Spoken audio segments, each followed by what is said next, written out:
Welcome to D media. నేను మీ దేవేందర్. అధికార పార్టీకి జూబ్లీ హిల్స్ ఉప ఎన్నిక ఒక కత్తి మీద సాములా మారింది. అవునండి, 283 మంది నామినేషన్లు దాఖలు చేశారు జూబ్లీ హిల్స్ ఉప ఎన్నికకు. మరి 283 మందిలో ప్రభుత్వాన్ని వ్యతిరేకించే సామాజిక వర్గాల వారే ఎక్కువగా ఉన్నారు.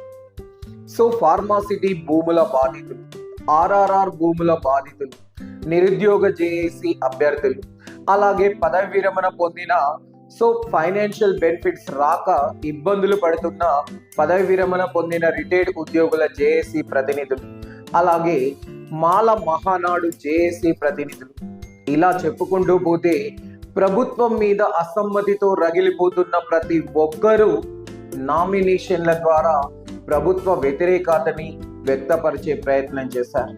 మరి ఆ కోణంలోనే జూబ్లీ హిల్స్ ఉప ఎన్నిక ఎవరిని భరించనుంది, ఆ పదవి ఎవరి సొంతం కానుంది, ఏ పార్టీకి ఆ అదృష్టం దక్కనుంది, ఏ స్వతంత్ర అభ్యర్థి గెలుపు విజయాన్ని తన ఖాతాలో వేసుకోనున్నారు అనే దానిపైన కామెంట్ చేయండి. Thank you. Please subscribe our channel and support me.